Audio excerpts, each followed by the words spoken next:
This is Clutching Around Sports Talk. I'm Joel. This is AJ. Damon. Yes, sir. So, of course, as you can see, we're missing another co-host of ours, Wayne. He had to take a little hiatus for the day, but we got Damon sitting in for him. So, I got you, bro. Interesting show. No, you don't. I'm going to keep the seat hot and warm for you, dog. Hot and warm? Not too warm, I hope. But we got an interesting show today. We had a hiatus last week, so sorry to all our viewers, man, and subscribers. We really appreciate you guys for locking in with us, and please, we have a really, really great show this week, so be able to stay tuned. We're going to get started, man. This is episode 6, and as we've been, kind of, on our hiatus, we have an NBA champion on our hands, and that NBA champion just so happens to be the Milwaukee Bucks. So let me give a quick round of applause for the Milwaukee Bucks, for doing their thing. Shout out to everybody from Milwaukee, man, doing their thing. It's a really great moment for the city right now. Was a 50-year hiatus of a championship. The last championship that they had, Lou Alcindor, also known as Kareem Abdul-Jabbar, and Big O Oscar Robertson brought them that championship. So shout out to those men for laying the foundation for Giannis Antetokounmpo to come in and just do the damn thing. I think Giannis had like 50 points that he collected. I think. Can you bring up Giannis' stats for the final for the game 6? I can tell you right now, 15, 14, and 5. Wow, that's crazy. That's crazy. That's an amazing game that Giannis had. So I want to talk about that. And he did it the old school way. That was the old school way. Just go to the basket. So we're gonna get on that. We're gonna get on that because I know Jarvis just said a lot in that statement right there, right? So first and foremost, what I want to start with Jarvis is, before we get into the old school way, I want to get started on what are your thoughts on how Milwaukee won that game and ultimately won the series, and what do you think is going to be the future of Milwaukee moving forward, and Phoenix, really, because Phoenix is in a point now to where, they're young. They have a lot of their core is, between the ages of 19 and 25, with the exception of Chris Paul being 36. But they're young. Do they still have enough time to get back to the finals within the next 5 years, or is Milwaukee gonna run it back? Milwaukee, I don't think Milwaukee gonna run it back. Like I said, if this was a healthy Kyrie,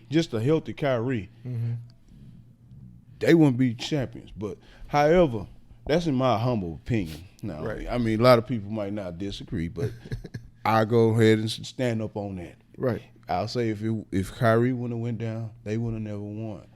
They would have got Nets would have beat them in 6. I mean, but most would say if KD foot was, if he ain't had them size 17 B Nards, right? If it was 15, it was 3, right? But hey, these are the breaks, man. Yeah. But then again, you want to get to how they won. Yeah.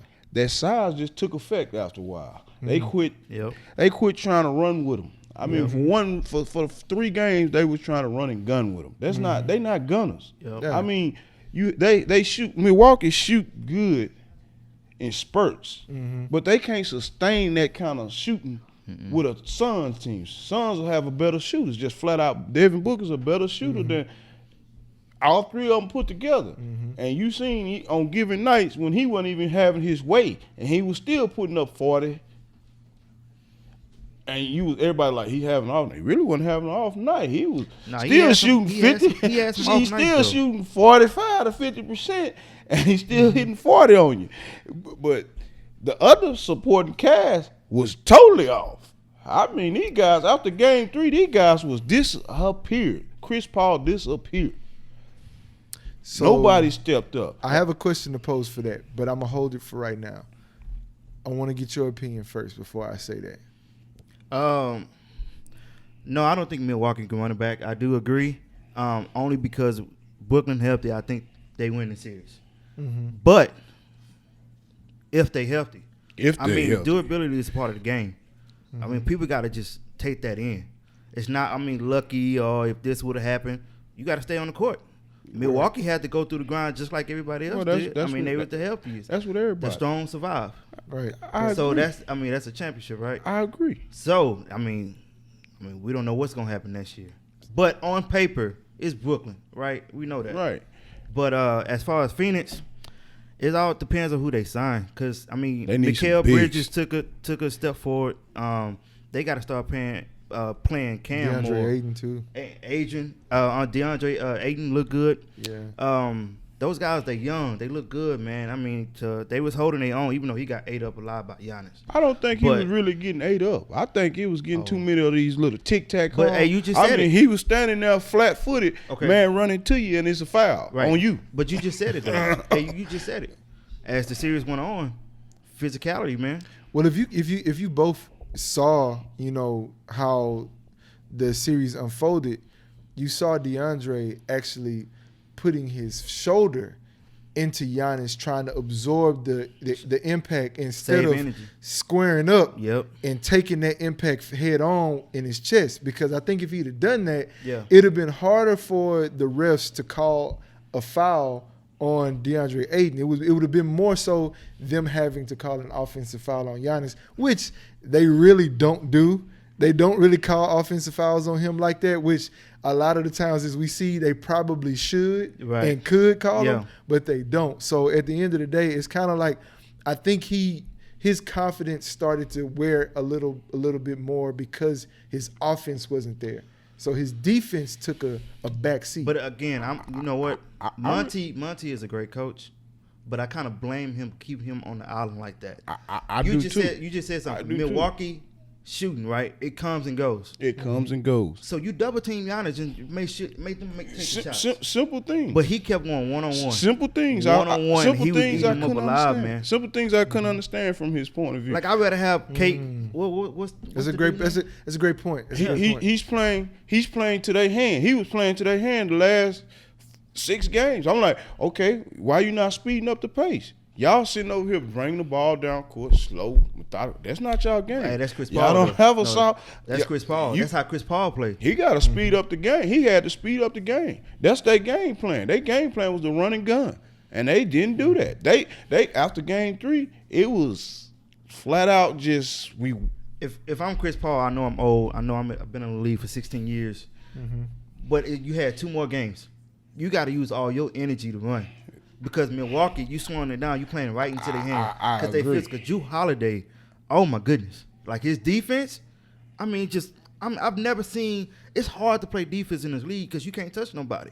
I mean, on JJ Redick's podcast, KD was on there talking about Drew Holiday's his defense is tough, man. It's elite. I give him solid defense, but it's not like he was putting the clamps on the boy. The boy was still lighting him up for 47. You can't clamp a great offensive player, but you can stop him. You can stop him in moments. Well, he was doing. You can get clutch. You can make it harder for them to score. He was doing this. He was doing what he had to do, but at the same time, I was looking at Phoenix, and I didn't understand hardly nothing they was doing.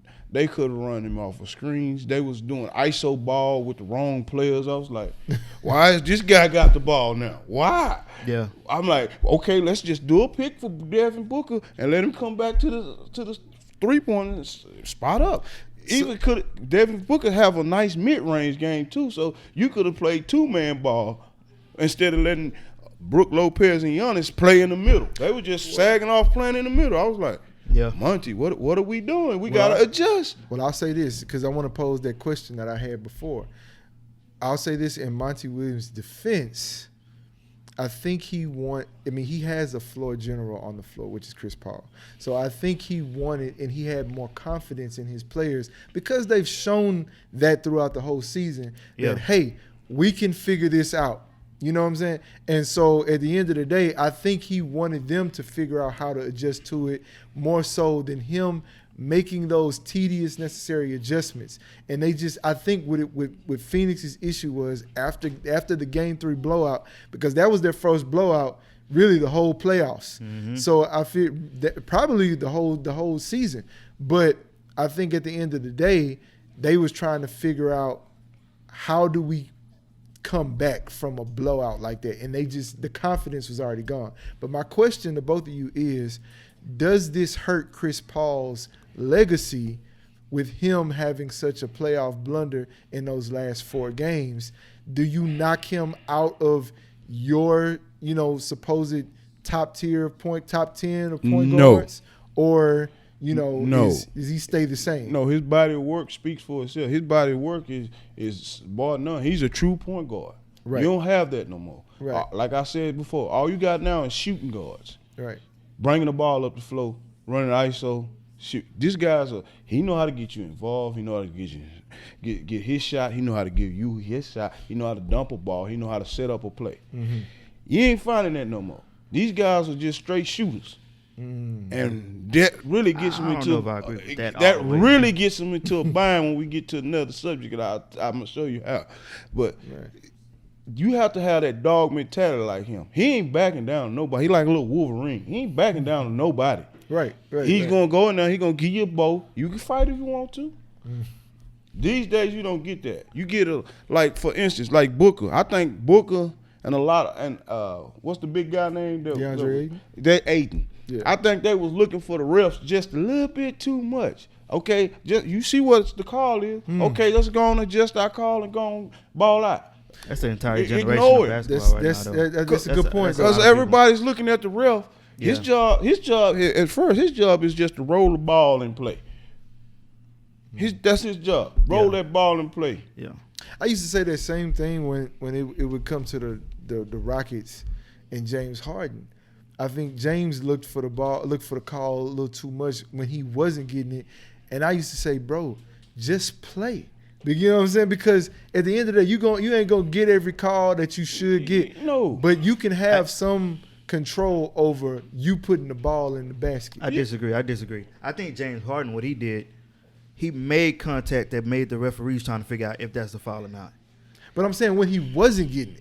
When he didn't get those talking calls, about like in crunch time when he didn't get it. There's so many players. I mean, look at the Olympics. Like I was watching it earlier today. I mean, they physical in that game. I mean, that's a different basketball. And every time they looking like, and the ref was like, "Well, what are you doing? We're not calling that. This not the NBA." So this is why they kind of struggling a little bit. They gonna win gold anyway, but they struggling with the physicality. Cause that's another point I brought up. They just the physical part of the ball. I hate to say soft, but it's just like they just used to it. You know what I'm saying? That's what they know. That's the problem. You gotta understand they too prioritize on the call. Yeah. If he not gonna give you the call, then you gotta say, okay, well, I'm gonna come in and teach you how to do this. I'm gonna put a Elijah one on you. You gonna be jumping like a bunny now. I know that's the question I want to pose is getting off topic, but I want to ask it really quickly. Do you feel as if the NBA has sacrificed skill for physicality? No, the NBA has sacrificed business for ratings. But it's the same thing. Basically, they made this league where other players can survive in this league. I mean, that's pretty much the same question, though. They're not necessarily more skillful. But they are, though. Because if you let just a dog defense like back in the 90s go, that's what I'm telling you. I don't see too many of them scoring for it. But since we in this touch league, you can't. Since we're in this touch league, yeah, anybody can score 40, 50 in any given night. But you can't. Hold on, let me ask you this. Yeah. Kevin Durant is the greatest scorer, right? The greatest scorer, what? Ever. I mean, that's debatable. That's debatable. Skill. I wouldn't. Kevin Durant skill, 7 foot tall. I mean, he pushing up like a 6'2" guard. It definitely do that. Okay, you think he can't drop 40 in the 90s? I don't care how physical it was. Kevin, because we talking when you pull up that deep, you can't touch him no way. We talking about Kevin Durant. Nobody's blocking his shot when he releases. Okay, all right. When he releases his shot, it's like what 12 foot at the top. It's very seldom you see somebody block his shot. Right. It's very seldom you see somebody steal a ball from. They have to block it as he's coming up. Yeah. Well, about the only chance you got, because once he releases it, you got to think he's an athlete. He can jump with the best of them, but the difference is he's 7 foot. And his release, and he's a long 7 foot. His arms are almost he can scratch his kneecap standing straight up. I mean, we talking about Kevin Durant, but I'm talking about a lot of these, like a Uncle Tupou. Uncle Tupou is not gonna go and bully ball. So Gaines is not gonna bully ball or Charles Barkley or Hakeem Olajuwon. Oh no, it's not happening. Yes, he's not gonna bully these guys. No. Wait a minute. You think Gaines at 225 pounds, 230? Wait. Will bully Charles Barkley? First of all, this man just won a championship and he's still Gaines. He's still Gaines. We're in America. We're in America. Just for the day. You can't call him Giannis. No super team. He won. When I speak English, when I see G, that stands for Gaines. Now, I'm not switching my syllables because he's from Italy, Greece, or whatever you want to call it. Hey, it is what it is. He's gonna be Gaines with AJ. Okay. AJ was calling him Gaines. Okay. It's cemented. All my AJ fans out here. Gaines. I want, but like I'm saying, this guy would not be bullying these guys like this, because you would have a lamb beer to hit you in your nose just cause. Okay, but they not built for this, bro. I got you, but I'm not trying to see nobody get hit in the nose playing basketball. I understand that, but that's my difference is that was the particular way they play, and the particular way how the other guys come through. Is a big difference, but yet at the same time, it alleviates a whole lot of this. We gonna jack these 35-foot threes because you gonna have a man on your hip. You not shooting it. You can't. They leaning on you, bro. You gonna get a body pick. You ain't getting no pick where I'm finna just jump out here and throw myself. No, you getting a hip and an elbow with this. You ain't releasing from this. So if your big man don't step up, it's feast or famine. It's dunk all day. I don't know. I think Giannis will be fine in the 90s. No, Giannis. I think he would have been fine. First of all, Giannis he's very physical. First of all, Giannis can't shoot. I mean, you didn't have to shoot, but Giannis can't shoot. You didn't have to shoot back in the day. He's 6 foot. He's 7 foot. Just say, listen to me, 7 foot. AJ, he didn't have to shoot. He's 7 foot. He's one dimensional. He's not Shaq. He's not 300 pounds. He's not finna just go in there. He's not finna go in there and just grab a Elijah one and just I'm finna dunk on you when I feel like. No, the comparisons it's not of happening. Giannis and Shaq. He's not gonna dominate David Robinson in the paint like that. No, it's not happening. The comparisons of Giannis and Shaq are actually closer than you might think. No, it's not. It Don't is. even Young Shaq and Giannis is almost the same. young Shaq, the Lakers Shaq is a different Shaq. Young Shaq, we talking about a young Shaq who was still 300 pounds when he was at Orlando. Nah, he was about 280 something, but he was running. Okay, even Shaq himself had to say that the comparisons are real. Well, Shaq like that old school basketball like me, that bully ball, go in here and dunk on him. But he said put all this comparisons. This shooting. But let's get real.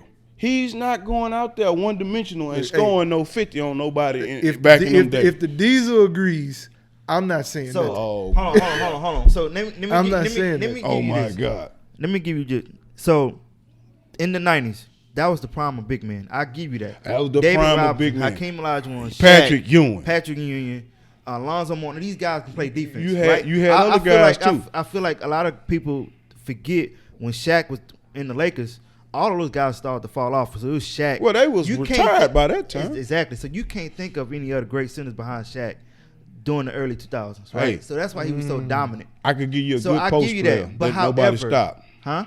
Tim Duncan was a power forward He slash center. He was a power forward. But Because you David can't- Robinson was still playing the center during that time. No, he retired after the first. No, He was there up to 03. He was up to 03. No, he was up to Okay, 03. he was done after that, right? Right, he was done Because after that. they won a championship. He was still the power forward. He was still a power forward, but when David left, he went to the block primarily, right? Not He really, just a bro. big He guy was with still skills. considered as a power He still forward, was bro. considered a He power was a big forward. guy Yeah. with skills. It ain't his fault he had skills inside out game, but he still know how to wear you out on the block.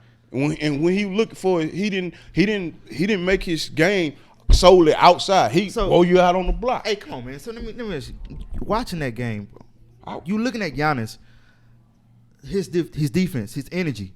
The man is 7 foot tall, chasing down dudes, and he had like 4 chase down blocks. Okay, that's good. That's hustle play. I'm just saying his speed alone, them guys can't keep up with. So in a half court set, maybe you're right. It'll be hard for him to get his buckets. But if he get rebounds and he taking off. A lot of times though, big men, they catch the rebound, passing it to the point guard. Yeah, that's a great point. Giannis, he catching it and gone. And you see him in stride. It's like 5 steps. He already at the rim.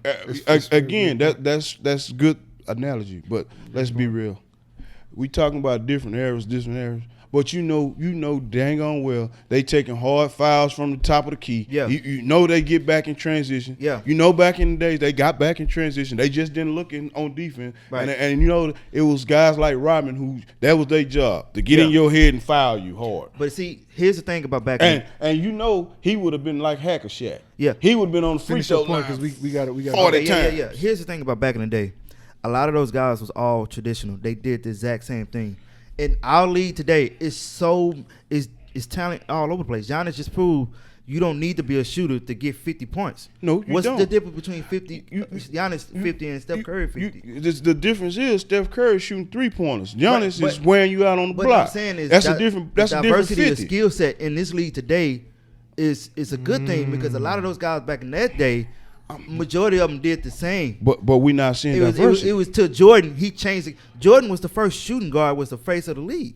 A lot of those guys, it was always about the big man. No. Even though Magic Johnson. No. And Magic Johnson, was the face of the league. But he was 6'8", 6'9". He was the point guard. He did everything. He was a point guard. But that was he was a point guard. It was an anomaly. Magic is so underrated, point bro. guard. I don't think Bird people was appreciate Bird, Magic. Before Small Bird and forward, Magic, who's small forward? Yeah. not a shoot, not an off guard that play off ball. But before that, it was your boy from Philadelphia, Julius Erving. Before that, the Big O shooting guard. Before that, boy, who's the logo? Big O didn't who's win the without logo? That was a shooting guard. The logo of the NBA. West, a logo, a shooting guard. Okay, but them guys didn't win that many championships. Big man, Bill Russell.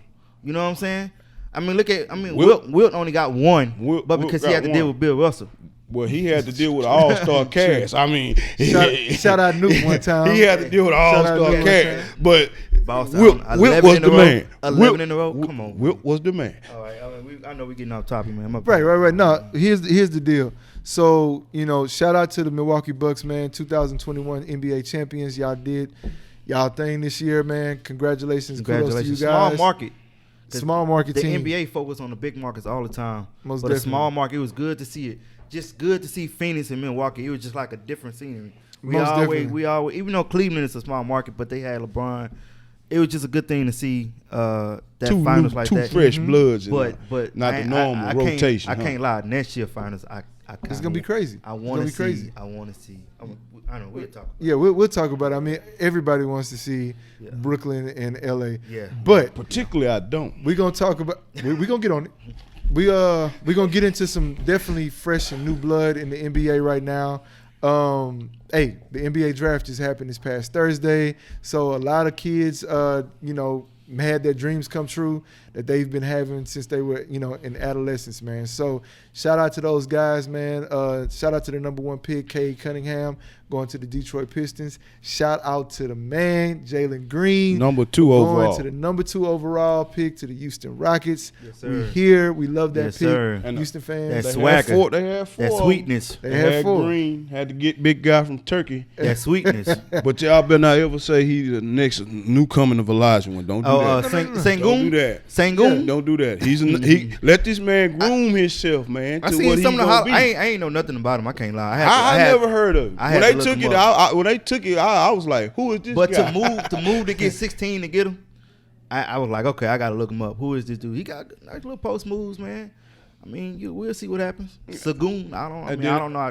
Don't ask me to pronounce. And then they took 23 and 24 back to back. Yeah. They had 4 picks. So what I've been hearing about Usman is crazy on defense. I've been hearing he's really. I see he's really good, hyperactive. Mm-hmm. Josh Christopher, he's getting a chance to play with Jalen Green again. Yeah. So I think the I don't think he's a bad guy. The guy from ASU, right? Right. I don't think he's a bad pick because I'm looking at his game. He like to go to the hole. He like to do what I like. Yeah. Slash to the. So we gonna figure out what he like to do. His game look like a 6-man, like a perfect come off the bench and just pull up, man. Just shoot. Don't think about passing. Just get buckets. I ain't gonna start the lineup yet right now because saying, it's some things you gotta still work on. You got a Wall. You got Wall there. You still got some more veterans there. Man, let him and then go. you still got some more guys that I don't even know if they. Well, I'll say this. I want to pose the question of, and we're gonna talk Rockets basketball right now. What grade do you give the Rockets for their draft? I give them a B+. B+? Okay.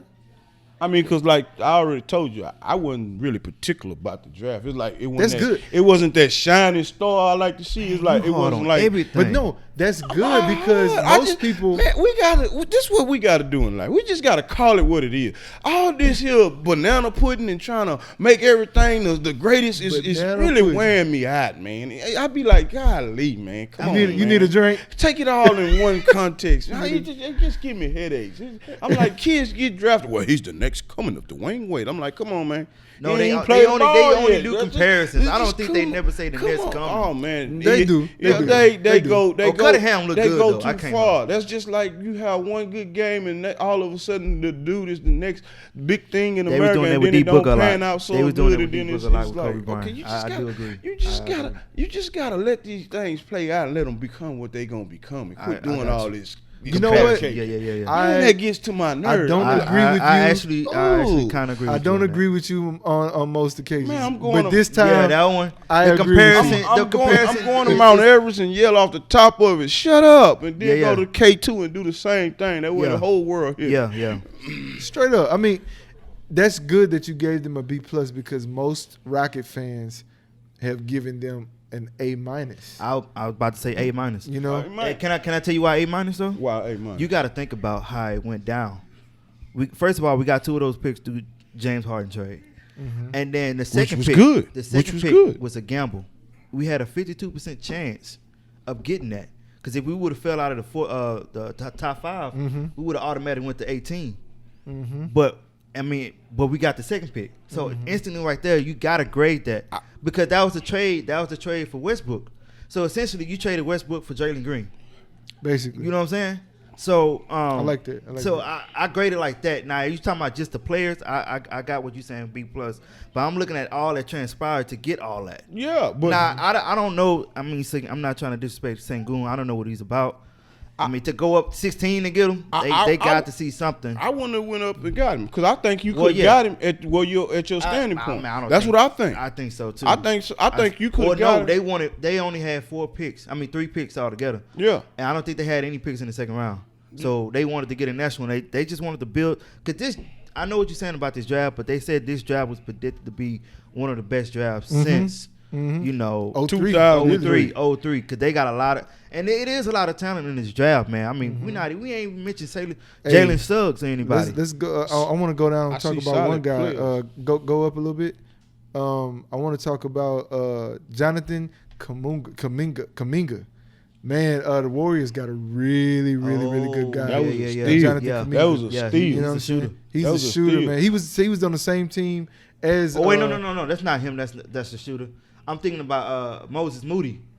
Jonathan is the forward, I believe.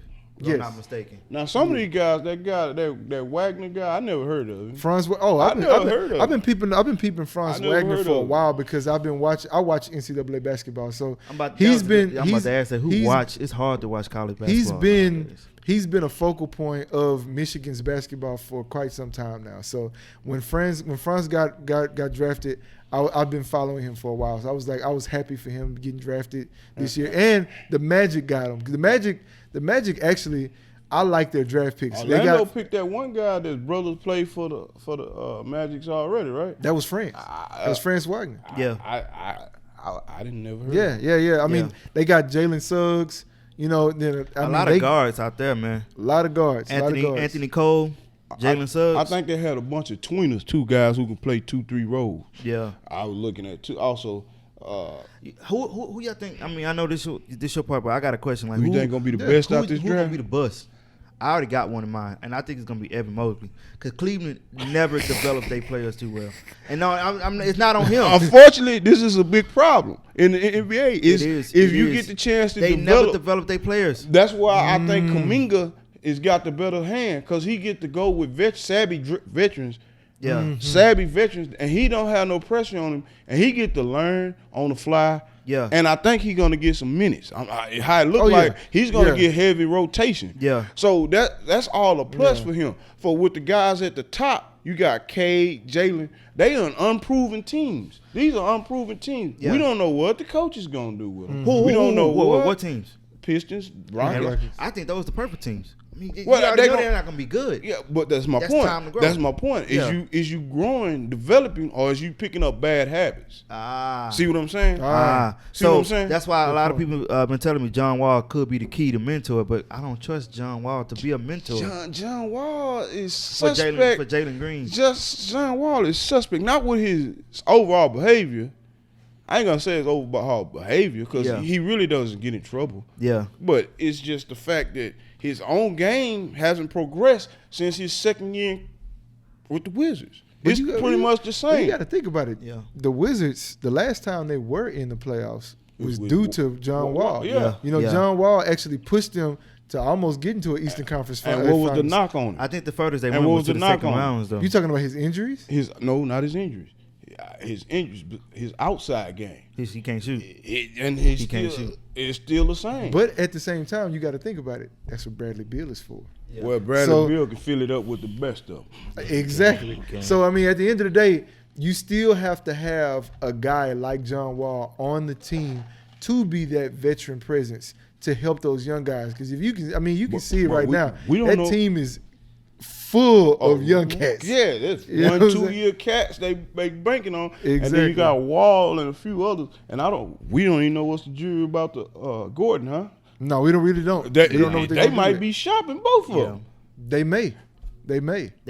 If they don't trade them now, they're gonna probably go into the season to see how the season goes. Because with those veterans, because you got Christian Wood, he's 26. He ain't no young puppet. So you actually have a team to win certain games and see how those young guys come along with them.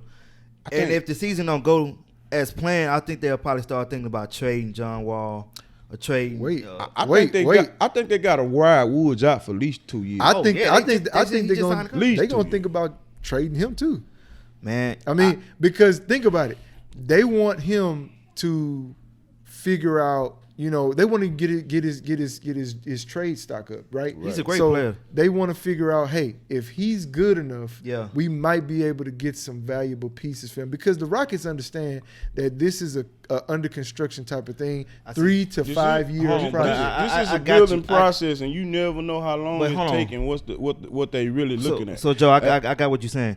If they are good enough to win games, or like they above 500, borderline playoffs, they gonna keep him. But is he good enough to his stats look good, but they not winning games? That's when he becomes trade bait. Yeah, for sure. Right, we're gonna trade him because it's if he comes in and have a spectacular I think they gotta give him a year with these guys. I say two. You gotta give him two. I say 2 years. At least 2 years with these guys. To see. Because then by that time he'll be like 28, 29. He might be looking for something. And those guys will be on the 21, 22. He gonna progress because he getting more time right now. So I'm saying you have to stay with this dude for at least 2 years because he's the only commodity that can actually scope. Yeah. Right. And we don't know how you're gonna work the rookies in. I mean, I say plug them in right now. But a defensive player always hit the flow. Yeah. A defense player always should hit the flow. Yeah. There's no negative in defense. Oh yeah.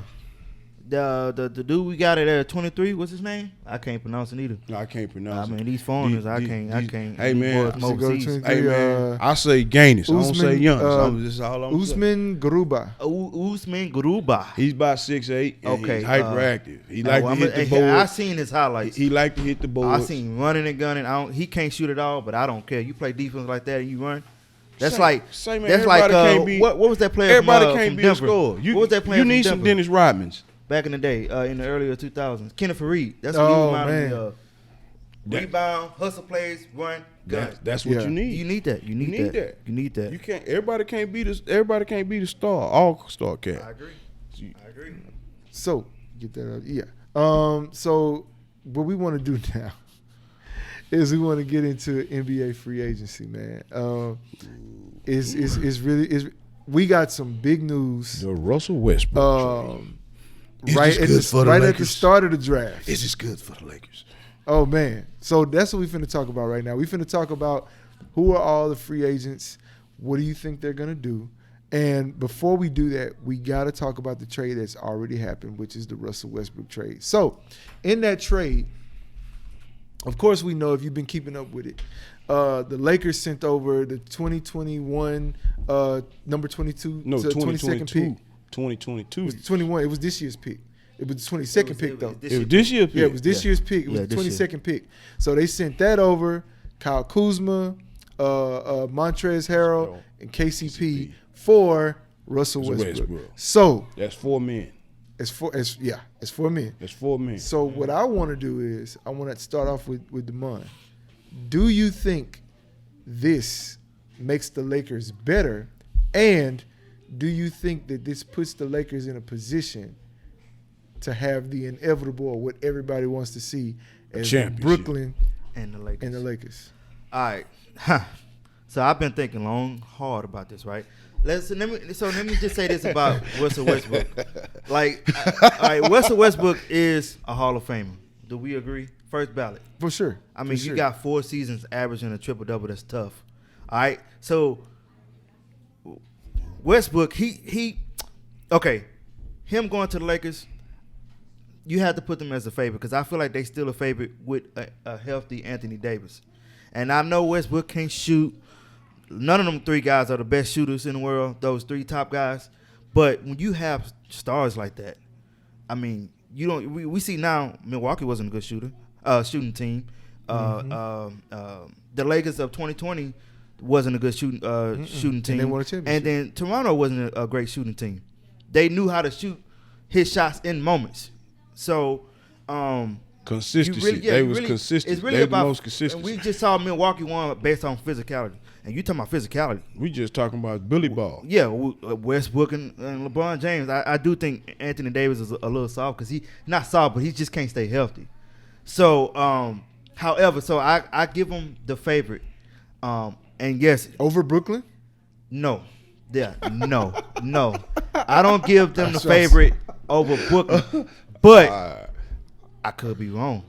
It's a series. I really don't like when teams team up. I'm not a fan of it. I can't lie. This one got my attention. Because think about it. Westbrook never won a championship. Harden never won a championship. Kyrie got 1. Kevin Durant got 2. LeBron James got 4. Anthony Davis got 1. So you really got stars. It's just like they got some common ground in this, right? Mm-hmm. And then you got to think about Westbrook wanted to always get back at Kevin Durant and now James Harden, because they were quote unquote friends, but they separated in the Rockets.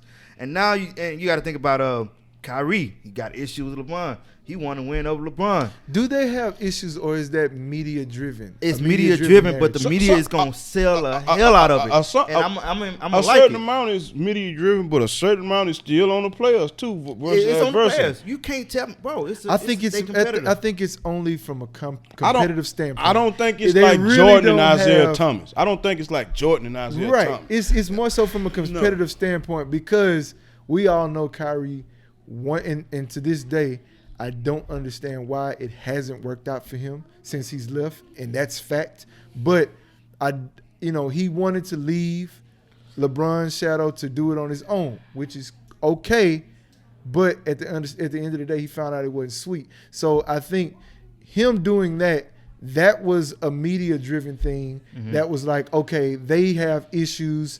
This is what we're going to spend. The same thing happened with Kevin Durant and Russell Westbrook. I don't really think the issue with LeBron and Kyrie was pretty much the same. I think it was more Kyrie wanted to be the highest paid player on the team. No. And he wasn't going to get it with LeBron. No, it wasn't about money. That's what I was thinking. Coach Handley, the assistant coach for the Lakers, he basically said it really was more so on Kyrie wanting to step out on his own and out of do the it. shadows of LeBron. But that's what he said. That's what they say. But I'm look, at the end of the day, I can have my own opinion, but I'm gonna go with the guys that were there in the mix at the time. Yeah. You know what I'm saying? Yeah. And he was there from the whole Cleveland situation, right? We got Kyrie got mental issues. He bipolar. He switches. I'm gonna say it was some money issues with that, and I'm gonna say he probably wanted to be the man. Okay, I mean, yeah. you know, he couldn't be the man. I mean, with LeBron. Well, we so far away from. I have to take what the sources are. But that's close to the team because I'm with Joe on that in that sense, and I kind of get you. I think it is a bit money as well. Yeah. But I also think he just wanted to get out of the shadows of LeBron. Because Kyrie hit the shot, and he probably feel like they were talking about the LeBron James block too much, right? That can affect the player. Well, you got to understand. They both had 42, and then one in that game. What was that? Game 5 or game 6? You got to understand. But LeBron was the face. It really wouldn't matter if Kyrie would have hit 60 and LeBron hit 20. And had a stellar triple double. They still was gonna point out to LeBron because he's the face. Right. That's just how Kyrie, they roll, man. Kyrie wanted to get out of that. I mean, he kind of learned his lesson in Boston. It ain't that easy to carry a team. Well, no, it ain't. No, Duh. it's not. It's not. Especially when you 5'11". Right. I mean, come on. He's 6'2". Yeah. Especially when you 5'11". Well, you can give him 6'2". He give him 5'11". I give him 5'11". Nah, he's 6'2". Go and roll the 6'2". yeah. But check this out though. With Russell, Russell and Kevin Durant, that had nothing to do with money. That was pure play on skill. Man. And much of this was, I say, due to Coach Donovan. He had the nucleus. He had the purest score. Scott Brooks was there too. Scott Brooks was there. He was there with them first. He was there first. Yeah. And he was there, but they was young pups then. Yeah. And then they got rid of him. Yeah. That's another question. No, I think Scott was still there with Kevin Durant and Westbrook, and then he got fired. And then they got They got Billy Donovan. Yeah. They got Billy. But that was another question mark. We'll go back to that later. Yeah. With the coaching change, I ain't understand that. Yeah. But to me, the whole big thing with Durant. It's interesting you say that because nobody's ever talked about the coaching change between Scotty Brooks and Billy Donovan. It mattered. Nobody says because that. That was his first year in the NBA. I never got And Kevin there. Durant was still there. Yes. Yeah, he was there. He come from Florida. Yeah. Over there. He did. Straight. Now he was a great coach in Florida. Now they won them 2 championships. It's different in basketball. Court Brewer and all It's different in basketball. Your superstars don't have to stay with you in pro. No, I got you. And he got Kevin Durant and some animosity that he really couldn't grab a hold of because these wasn't his real dudes. He didn't get a chance to get a bond with them. Yeah. But then on top of that, Durant will have moments where he just frustrated with Westbrook. I can understand that because Westbrook goes like a wild boar.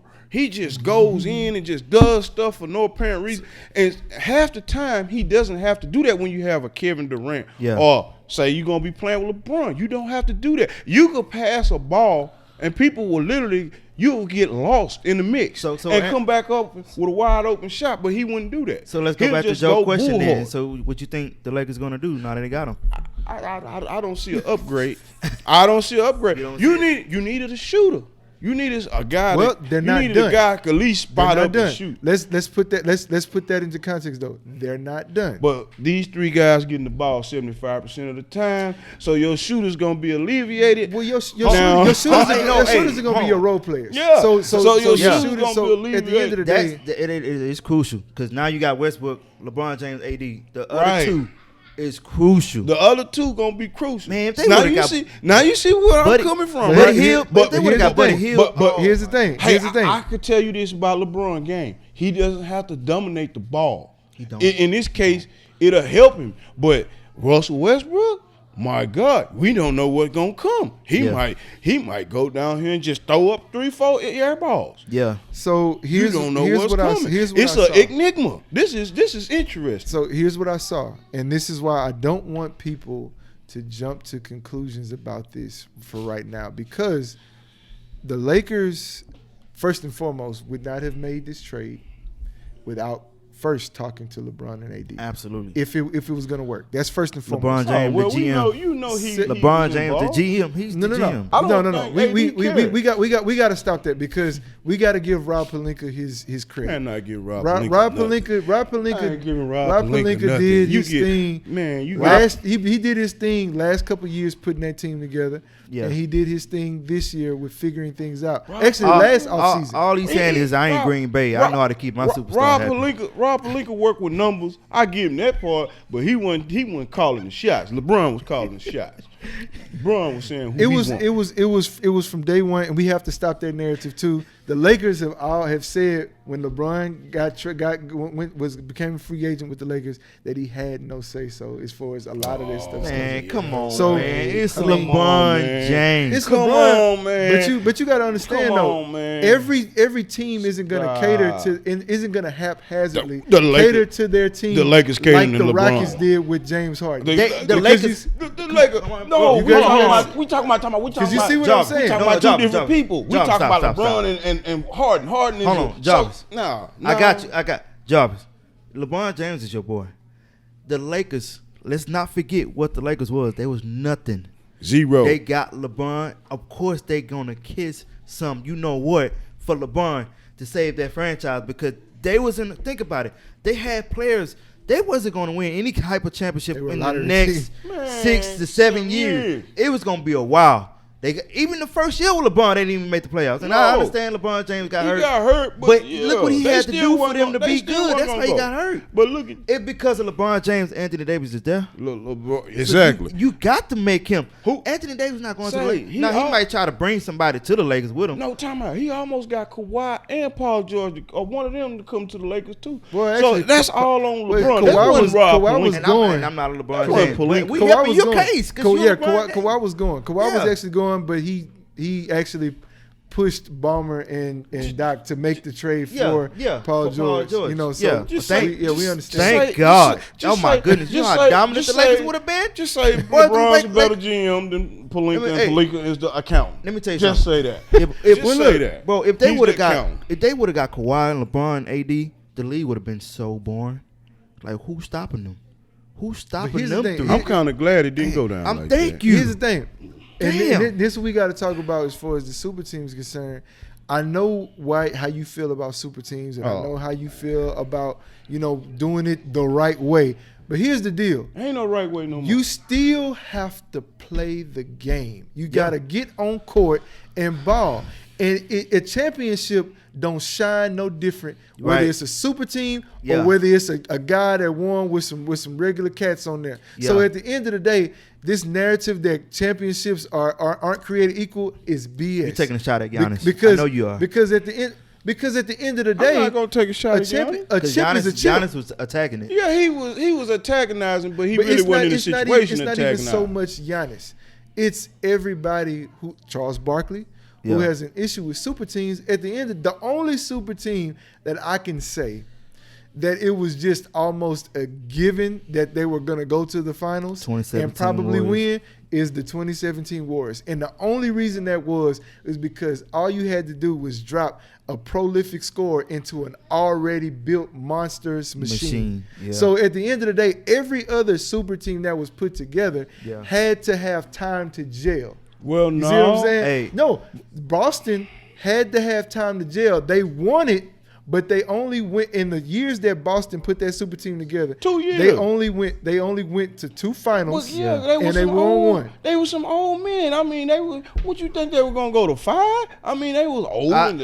But you can't say they were old men when they went to 2 finals in 3 years. They was old men. They was old men. So I agree. But their age means nothing. Yes, it does. No, it doesn't. They was already 10 years in the league, 11 years. That's a big difference. But does age mean something when you're winning? It means something, period. Yeah. Okay, so you telling me you're a GM, you gonna go start you a super team with some old 45-year-old But you can't use so hold on. Let me use Boston and Celtics. Their experience, because they was not an athletic team at all. No, they wasn't. None of them. Nobody. Chris Paul, Ray Allen, and Kevin Garnett didn't have it like that. But they mind. They was old. The IQ of them together.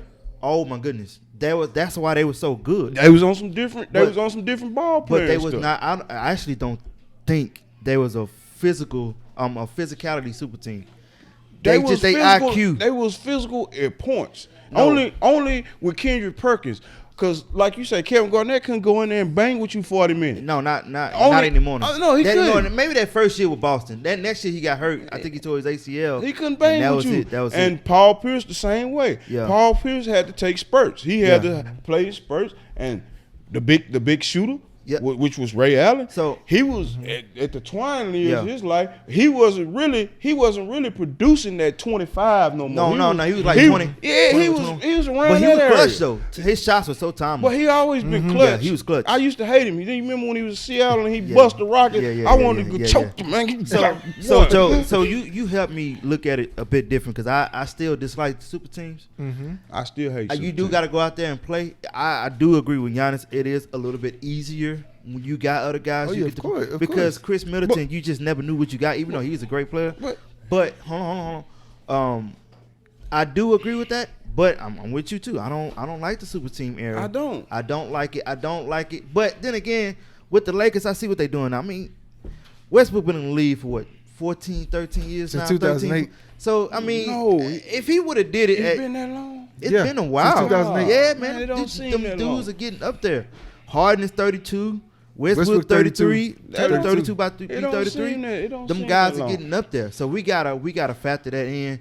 And he didn't accomplish everything he can accomplish, so I don't mind him going to the Lakers no more. But respectfully, both Westbrook and Harden are the enigma on the teams. You don't know what you're gonna get. I already know what I'm gonna get in Harden. Here's the thing. We're gonna get a different Harden than Brooklyn. I don't know if it's true or not, and we don't like to put too many things out there that's not necessarily true. But at the same time, I heard that the reports came out that LeBron, AD, and Westbrook did have a sit-down conversation, and they all talked about how they were going to work together to bring a championship. Simply because Westbrook is now back home in LA. Yeah. He wants to bring a championship back to the Lakers again. Yeah. And he wants to with do fans, it not in the bubble. With fans. With fans. He wants not to be the bubble championship. well, they didn't win this year. So he wants to bring a championship back to LA, his hometown, his hometown team. And he wants to. They didn't have a parade either. People got to factor that in. They didn't have a parade, and he wants matters. to take the stigma away that he doesn't know how to win. He's a cancer on the team. He kills teams. But he still ain't gonna get the credit. Well, he'll be a champion. It's not about him being. It's not about him getting credit. It's about him being a champion. Yeah. You know what I'm saying? But I don't want to make it too Lakers based. I want to say this really quickly before we move on to another. They ate up all the time. I mean, hey man, that was a story though. If we can move it out to the free agents, I want to talk about this really quickly. I want to hit this. The notable free agents that we have, Chris Paul. Actually, Chris Paul is actually going to sign a 3-year max, $90 million with the Suns right now. So he's elected to stay with the Suns. Oh, he did? Yeah, he's elected to stay with the Suns. Kawhi is probably going to re-sign with the Clippers, but he's probably not going to play since his injury happened in the playoffs later in the season. Yeah. So he may not play next year. So I think he'd be good. No, he had ACL injury. He's not going to play. He's not going to play next year. Possibly until if they make the playoffs postseason next year, he'll probably be back. Yeah. Mike Conley, a couple teams that are going to be looked out for as far as Utah is concerned are going to have some issues because they're going to be losing Mike Conley. Denver's probably may lose Will Barton, depending on the situation that's going on. Yeah. Dragic's going to stay. Miami's going to be a team if they get Kyle Lowry, he ain't staying. Right. Well, that's out the door. That's out the door then. But Kyle Lowry is the most important piece in that free agency class. What about DeMar DeRozan? And I'm looking at Evan Fournier. Got an option to move. Evan Fournier is who? DeMar DeRozan. DeMar DeRozan got an option to move. He could take less money and go to a team like Lakers or Clippers or pretty much anywhere. Right now, the Lakers are nearing a deal with Carmelo.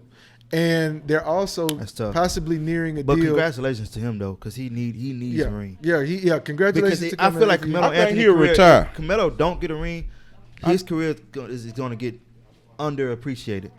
Like kind of like how Tracy McGrady was. I don't think so. Because a lot of people, real ballers like me, we appreciate real ballers. I get that. I mean, if you have to go sacrifice and buy hardware, I don't have no love. I'm talking about the young fans that's the young fans, they all glitz, glam, and bubble gum. I mean, we didn't get the chance to see Magic Johnson and all them cats, but we know who they are because we learned about them. Yeah. But cats like Tracy McGrady, they gonna get lost in the sauce, man. Well, like you know what I'm saying? They I don't know because I think people of our generation that grew up watching T-Mac, but the younger guys, fans. You know, they're gonna get lost with the younger guys. People don't realize T-Mac was Kobe's legitimate foe. Oh, most definitely. Legitimate foe. People gonna forget that. You couldn't do. He was a 6'8" guy, long arms, had the same skill set. Hold the 7-foot guys. Yeah. He was murder.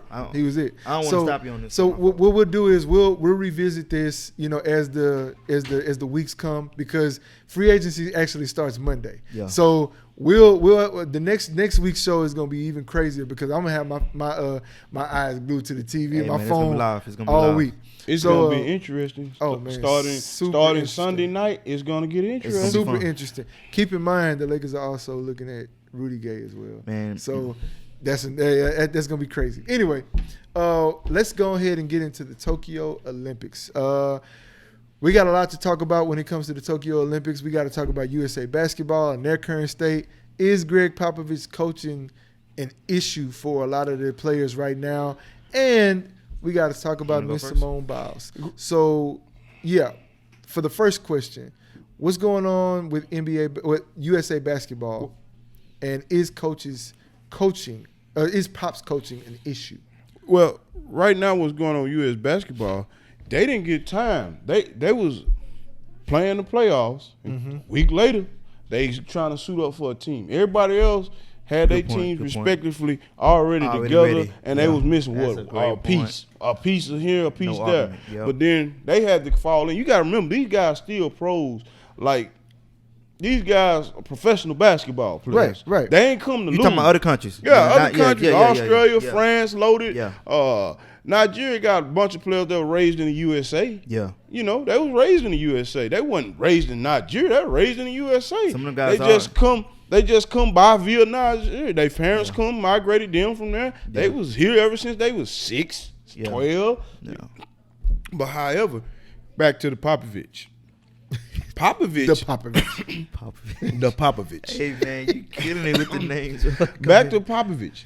Popovich's style, I could see how it could be hard on these youngsters. Because he is not this, like I said, he's not a handler. No. Mm-hmm. He's a guy that's trying to teach you how to win this game. Yeah. Mm-hmm. And they don't respect that because right now you have what you say, primarily high pick and roll, and let's just shoot.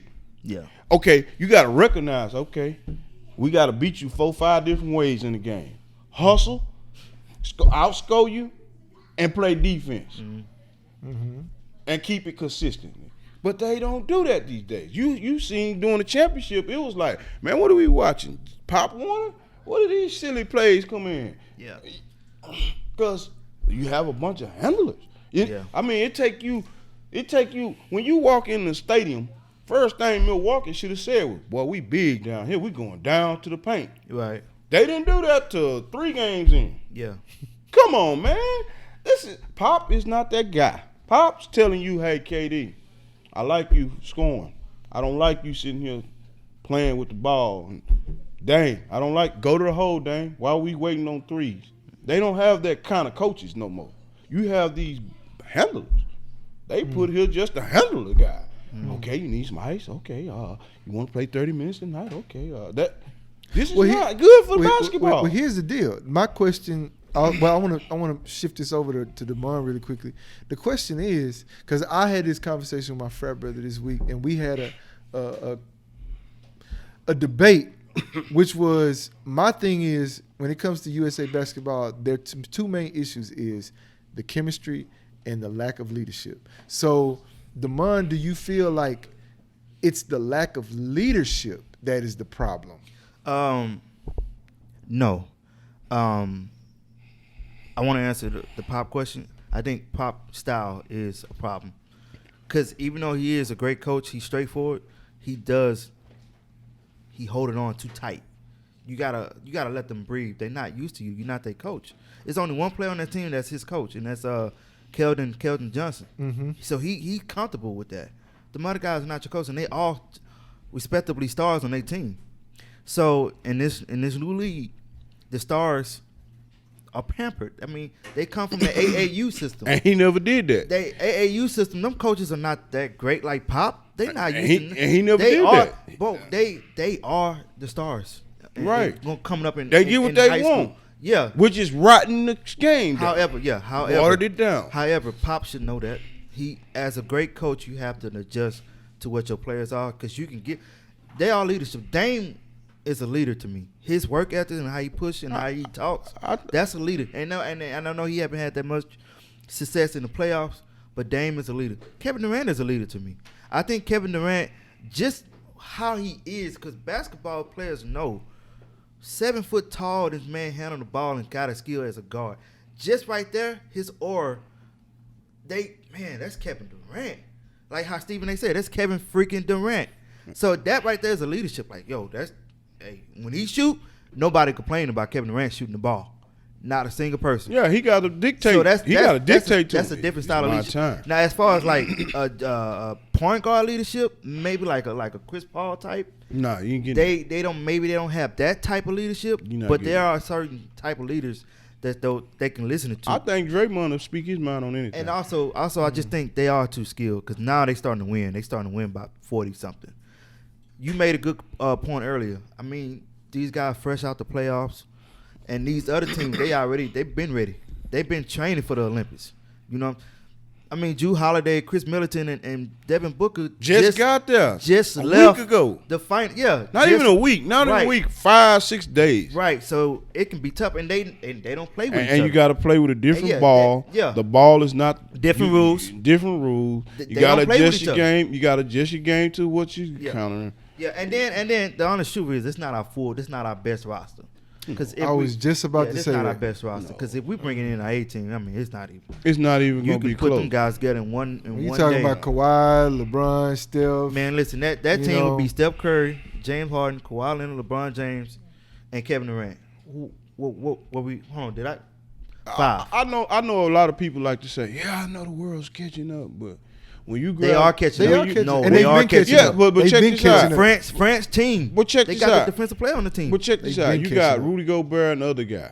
But when you break it down, America still had a chance to beat them. They still had that's Australia. You still had a chance to beat them horribly, but in the last 4 minutes you just went blank. Yeah. You lost your composure and went blank. Yeah. I mean, like I said again. The Nigeria loss was a bit strange to me, because that's Nigeria. I said again. France, understand how they lost to them. If you take your top 25 players in the NBA, how many of them going to be American? I mean, if you think about it, international play, think about it. Giannis, defensive player of the year, who won it? That Rudy Gobert from France. Right. MVP, the Joker. I mean, what country he from? He from Slovenia, I think. Okay, but again, international. So that's already 2 different awards that international players are taking. Yeah. And Giannis won it the last 2 years in Greece. I mean, dudes. And then they got their little guys there. Crazy. But a lot of the international players starting to take over. They bridging the gap, but I don't think they quite there yet. But they getting there. But I don't think they quite there yet. Oh man, I mean, because like I say, you pick the top 25, you gonna probably have what? Oh yeah, 7 or 8 legit. You right. 7 or 8. We don't have our best squad. Yeah, you gonna have 7 or 8, and they do got their A squad there. They only have 1 or 2 that's gonna really can get on the floor and compete with you. That's true. Minute in, minute out. That's true. But you got a legit 25, and then you got a whole heap of young gunners. That's in the wing like a Trae Young. You see what I'm going with that? Yeah. But Trae Young not even considered. But I think it was just that opportunity to get them all together. Yeah. Get your system in, because this is just basically learning on the fly. Mm-hmm. It's basically what this is. We learning on the fly. But anywhere it go, your learning on the fly is supposed to be, hey, Kevin Durant, you get as many shots you want. Right. Dame, go to the hole. When your 3 ain't, you done shot 3 of them, Dame. Let's go to the hole. Can't nobody hold you off the dribble. Can't nobody hold none of them off the dribble. Yeah. Jason Tatum, they too athletic, too big, too quick, and they'll settle for the 3, which is, again, fool's gold. Yeah. So you shouldn't be 10 for 31. Somebody got to go to the game and start up a mid-range. So they are winning right now. They are, coming into their own as far as the team is concerned. So, I mean, a lot of the fans have now silenced and calmed down. Exactly. From the uproar that we had before. But they play France. tomorrow. But it's really the media, bro. They have to create a story. It's the summertime. It's not so much as media. On social media, people all day, every day are talking about how sorry the USA men's basketball team is. You have people who relish in this. Oh, we hate those unpatriotic guys, but hey, we already expect that from them types. Yeah. But they don't even know what patriotic is. Right. But we want to give some time to talk about the Simone Biles situation. Yeah.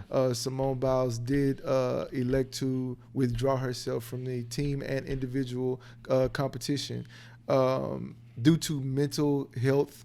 At first, it came out as an injury, but it was later reported that it really was due to mental health and the things that she was going through. And I'm gonna just say this because I want to have say my bit on this. For one, I really don't like the fact that people came and attacked her competitiveness in person. Because here's the thing, it was one dude that I saw on social media talking about she don't have the dog like Kobe and Jordan had. It's like, yo, she got 100 gold medals. Already. You know what I'm saying? Like, already. Yo, like no hey, other. Hold on. Like hold no on. other. At 22. At 22. No other. No other. Dude, like, you know what I'm saying? Like, what are we really talking about here? Because at the end of the day, I think this goes down into the core of black people as it is where we don't like to address mental health. You know what I'm saying? We don't like to really focus on the mental health aspect of what we go through, and we try to mask it all by being the strong, person that puts all of their stuff, to the side. We're supposed to carry everything. We're supposed to carry everything. We're supposed to carry the building and across the water. Exactly. With no boat. Because at the end of the day, nobody said anything to Michael Jordan when he decided to take a hiatus from basketball after dealing with the death of his father. That was a mental health break. That was mental health. And nobody said anything. Yeah. So what I want to do right now is I want to give some insight onto what Simone Biles is going through. So first and foremost, Simone Biles came out, and if you're not familiar with it, it's this thing called the twisties. It's for gymnasts. And basically what the twisties are, it's for gymnasts. It's when you do certain events in gymnastics, you have a certain air awareness about yourself. Your mind and your body is in one sync. So that means you know exactly where you're going to land, where you're going to twist, your all movement, of that. all this. Exactly. You have to. When that's disconnected, that's super dangerous, because now you have a situation where you can die. You can die. You can be in. She can break her neck. You can fall, break your neck, do a lot of this stuff, and it's a confidence stealer. Yeah. Because if you don't know, if you're in the air and you're doing, and you got to think about it, at this level of gymnastics, it's at an all-time high. So higher. So you're higher. Yeah. You're 8 to 10 feet in the air. Yeah. Let's just put it like this. Hold on. Let's just put it like it's this. Not, she can do what nobody else can do. Hey, which is another point to where it's BS to where they're scoring her. Yeah. Which is another. This is the problem. Which is another stab at her mental. This is the main focal point. What you just said. Exactly. You want something new and different, and you get it served up that nobody can do it, and you don't want to judge it. Talking about because you thinking about the other. Either they can do it or they can't. Give her a A or a B. You can't give her a B for something that nobody else do. That's what you call. Exactly. That's like giving everybody trophies. But that participation. But Exactly. I feel like that might have caused a problem too. That did cause the problem. Because she like, man, they really judge me about how great I am. So do I need to? That caused it. Do I need to? That caused it. Fall back? But you got to think. But she already had a routine. That's what I'm saying. You can't switch. You have to have a routine. Yeah. You can't switch your routine mid-routine after you done penalized me for nothing. You penalized me for being too good. That's like saying you got a car too fast, a girl too pretty, a bank account too full. That's what they're saying. That's the stupidest of the stupidest. Yeah. But man, I'm agreeing with you a lot today. What's wrong? It was intentionally like this. It was intentionally like this because we got to water this down. Yeah. It's getting out of hand. She's gonna do something. Nobody's gonna duplicate this for 30 years. Yeah. We got to. And this is your Olympic committee. This is what really made me bad about the Richardson girl running. Yeah. This what really made me mad. Okay, all the things to pick on, you picking on weed. Yeah. You got athletes performing. You got athletes perforing. That's two totally different things. That's two totally different things. Well, I'm mixing it in for you. See, you got all this whoopla around the Olympic Committee. You taking bribes. You're putting it in places that don't supposed to go there. Yeah. Matter of fact, how about running the Olympics at this time anyway? In a place that where they having a spike in a coronavirus that they don't even know what variant it is. Yeah. And they having a spike. Yeah. And we really going through this, and all you could think about is how to penalize Simone Biles.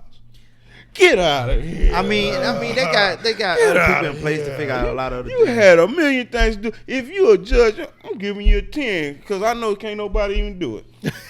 When I give you a 10, I'm gonna go over here and tell one of the car companies give you a Lexus. 10, I already knew she ain't Toyota's made in Japan. Yeah, y'all need to go Toyota. Y'all need to go over there and get a Lexus because we ain't gonna see this. But again. let me tell you something.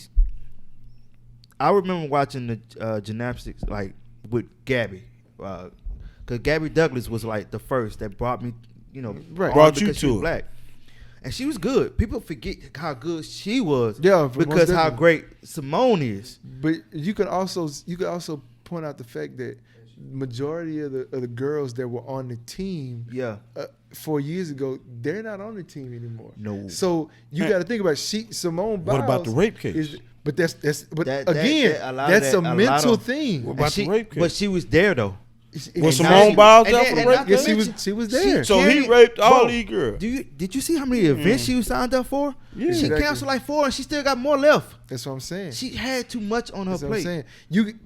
I don't think so. I think she would have won all of them with gold. Of course, but her mental. I think they took. They took. And her brother is going through that issue as well. Yeah. Well, she got personal issues because her family background. She was in foster care. Yeah, all kinds of. It's all kinds of cars she had to deal with. I just want people and they to still stop trying being to break it down. idiotic, man. Like yo, we know these people ain't gonna be idiotic.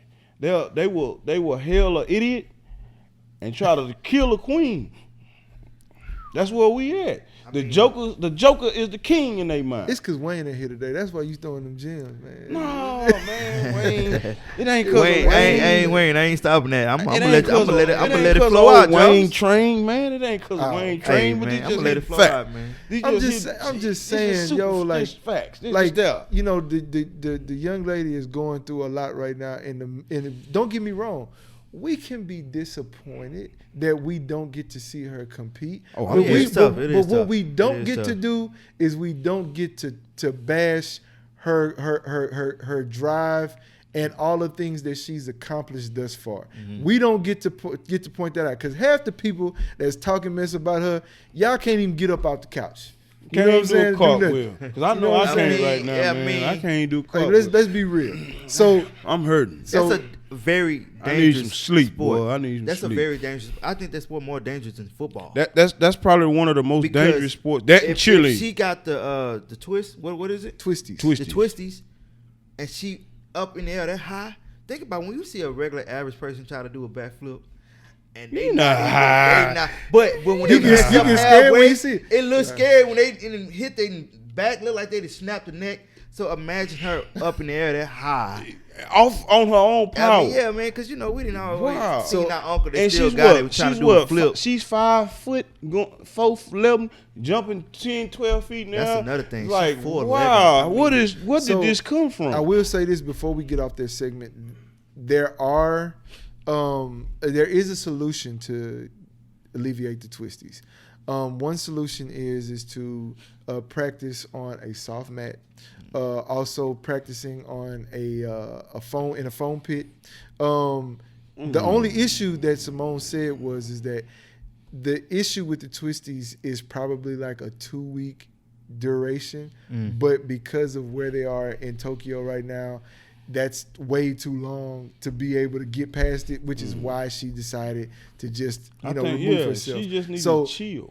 If people would read, they would understand the context behind why she decided to remove herself instead of bashing her about it, which is what I'm saying. So, again, shout out to you, Miss Simone Biles. You are still the GOAT. You still, you still have inspired so many of our young girls and guys in gymnastics. So at the end of the day, I salute you, Mama. Keep doing your thing. Don't worry about it. Get yourself together. We pray for your health. That's what we do. So anyway, we're going to get into this NFL right now. Hey, this one. Wayne missed this part, boy. This is about to get intense. So here's what I'll do. Because Wayne is a Green Bay Packers fan, we're going to revisit some of these questions next episode with him here when he comes back, because I definitely want to get his input on everything. But for right now, Wayne going to attack me after what I got to say. That's fine. And my homie Ben over there, who's also a Green Bay Packers fan. But we want to talk about the Aaron Rodgers situation dealing with Green Bay. Aaron Rodgers finally returned back to the Packers training camp this past Tuesday. He spoke about the Packers in, I think, a 30-minute press conference that he had. Probably one of the best press conferences I ever seen. It was so truthful, and I got some notes written down about it.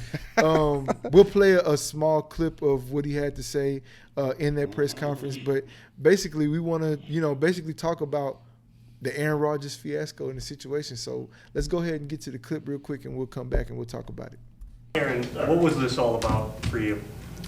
That's kind of a loaded question. I think, there was a lot of things that transpired. This wasn't, a draft day thing. This was started with a conversation in February at the season ended. And I just expressed, my desire to be more involved in conversations that directly affected my job. Also, I wanted to help the organization maybe learn from some of the mistakes in the past, in my opinion, about the way that some of the outgoing veterans were treated, and just the fact that we didn't retain a number of players that I felt like were. So basically, a little bit more about what he was saying going into is he spoke about the players that he felt like the organization didn't, give their due respect as they were going out the door. He talked about the issues of him being who he was and not afforded the abilities to have more input in the front office decisions. And my thing is, and notes that I wrote down is, the question I want to pose is, it's crazy how a guy like Aaron Rodgers speaks like that. How many other star players or just players, period, on other organizations that aren't run is prototypically known to be run as well as the Packers organization go through this? Because there's a lot of players that, feel as if, hey, look, listen, I feel like this could be a player that you might want to go get, or I feel like this might be a move that you want to go get. And then the organization just said, well, you just go play football. We handle that. How many more organizations have players on it that want to speak like an Aaron Rodgers can, but they ain't got that weight. Exactly. But to me, that character. To me, he should have did this earlier. He waited. I think he been saying stuff. Oh, I disagree. I think he been saying stuff, but if you Aaron Rodgers, you Tom Brady, you these big name quarterbacks, every year we finna have a talk. You're not gonna leave me out. You're not finna leave me out here running for my life. Look at Russell Wilson. Guy running for his life every year, and then they say, well, Russell don't look so good in this game. No, duh. He got 300-pound men hanging on his neck. You wouldn't look good neither. I mean, 300 pounds with speed, too. Yeah, we ain't talking. We ain't talking about slow. Speed. We talking about athletes. We talking about dudes. We talking about dudes. This their job to hit you, hit the quarterback. Okay, they hungry. They ain't fed them pork chops all day. Yeah. These dudes, they coming for you. Look, these guys should speak up earlier. Look, man, I don't like this. I'm not comfortable. Me personally, how the NFL set up, I ain't even signing no 4-5 max deals. We going 2 years at the most, because you got to prove to me that you want me on these papers. But they don't have the flexibility like the NBA does. Aaron Rodgers does. It's Aaron Rodgers. Westbrook does. Russell Wilson does. It's Aaron Rodgers. Tom Brady does. But here's the thing. These guys have championships. Yes, that's my point. So I'm talking about the everyday guy, the offensive lineman, that feels the same way he did. Yeah. But he on a 1 year contract trying to survive for the next year. But you still got to shoot your shot. It's a collective thing. It's not the same. It's 56 of y'all. It's 56 of y'all. And you got 55. It's 55. We all got to be together. But you got this the same game. But you got 25,000 guys waiting on an opportunity. Yes, but so they don't mind just you don't. Yes, come on. You know what I'm saying? Yes, we got the other guy. But when they do that, what happens? You be like Dallas. You had a solid line, you can't and replace, then you come in and you say, you can't replace Aaron Rodgers. You can't, but you can't replace a bunch of these guys. So if it's not working out, it's not working out. It's looking good on paper because you got one guy giving it all his all, but you wearing him out like a dog.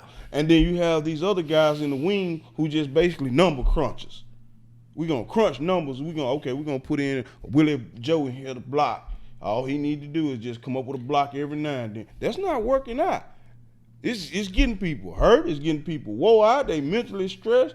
It's not working out. So some got to give. Now, if you get all 55 guys in there in the locker room on one side, you trust me, the owners, GMs, coaches, everybody gonna have to pause. That's the team. Well, we talked about that a while back as far as the team coming together, or just the players coming together anyway when it came to cap situation. If you go in with this, I got to do my job for my family mentality. All you're gonna do is end up with $100,000 2 years down the road, broke leg, and everybody else winning. Now you go in 55 deep, you might get that $1 million deal or close to it.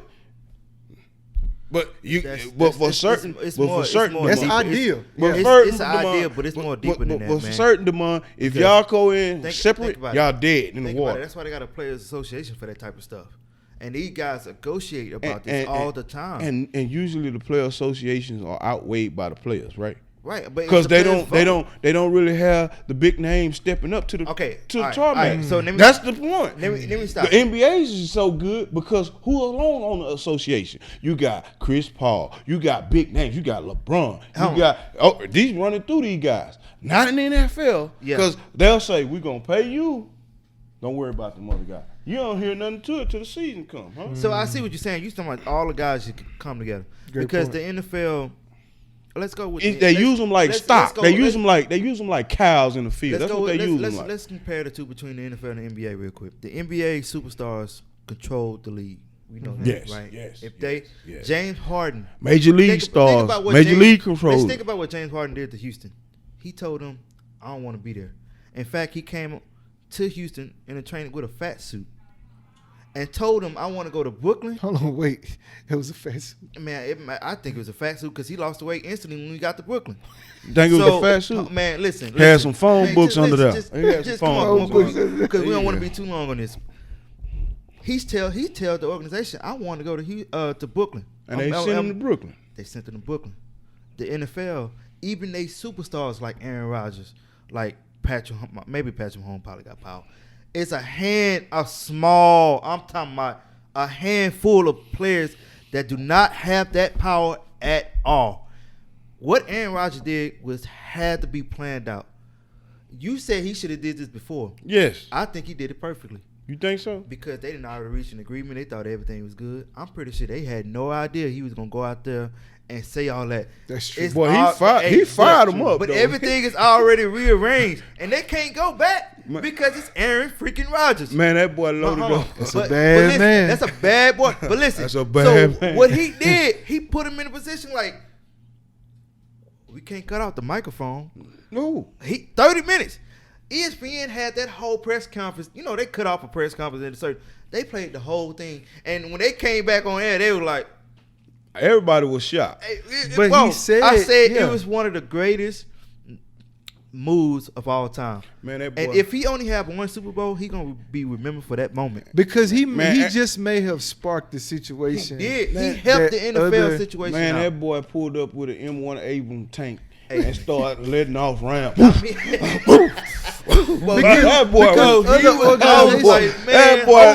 boy, I became a fan, and I was never a big fan of Aaron. I know he's great, But I became a fan instantly. I was like, man, I hope they win. Well, on the field, I got to root for somebody. I know my Texans ain't winning on the field. So we cheeseheads this year? Cheeseheads. What's up?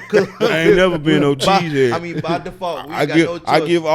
I give all the athletes they props just do. But I ain't never been no cheesehead. Hey man, no siree. First of all, you in the NFC, so I understand. Exactly. But think about what Aaron Rodgers they was preparing for the future. They getting ready to let him go, and what caught them off guard is Aaron Rodgers was still being great. He won the MVP. So here's the question.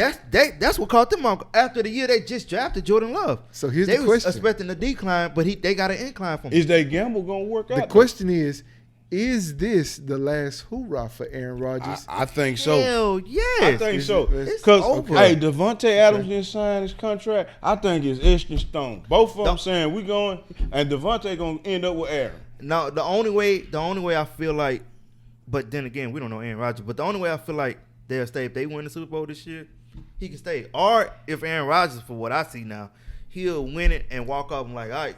Yeah, I think y'all ain't winning another without me. I think this is what that'll be, and then they'll go a whole 25 years having won one since Aaron Rodgers. I mean, bro, that sounds like an Aaron Rodgers plan. I think this is what it is. I think he gonna leave regardless. I think if he had the most picture perfect season, I think if he go 0 losses and win every game straight, I'm just saying. I think if he just win every game to the Super Bowl, I know it's not gonna happen, but I'm just saying in his mind he gonna leave him high and dry.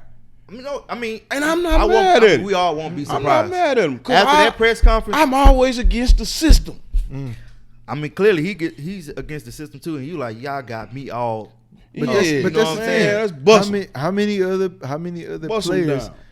Feel like that because think about it. The Packers are perceived to be a well-run organization. Yeah. So when you look at an organization like the Texans, you're saying, hey, so what are y'all going through? Like, I know y'all going through hell over there. Okay, I'm a Texans fan. It's not fair to compare Houston Texans to the Green Bay Packers.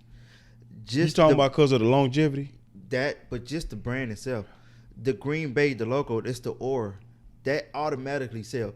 The Texans have to be. It took years and years for Green Bay to have that. The Texans do not have that, and on top of that, the original owner died, and now the son, who's incompetent, got the job. So now he's trying to learn on the fly. So it's gonna be we never gonna get to that point. And then another thing, this state is run by Dallas Cowboys. The Texans will always low key. The Texans might be like, it's not the same cities, but it's like the Clippers and LA Lakers. Yeah. Because even if we are winning championships, they still not gonna have the weight as a Dallas winning. Exactly. Yeah, but because it's a new friend. Now, if we would have kept the Oilers, that's where we messed up. Because the Oilers had their own reputation, but ever since we lost them to Tennessee, and then they not on top of that, they kept the same rights. We can't even use our own retro uniforms. No, it's everything, all the stacks, all the records, everything in Tennessee. That was a dumb move way around. But ain't no way I would have let them leave like that. No, well, at the end of the day, transitioning over to the next subject, let's go to Randall Cobb. Dallas. That's what you're talking about.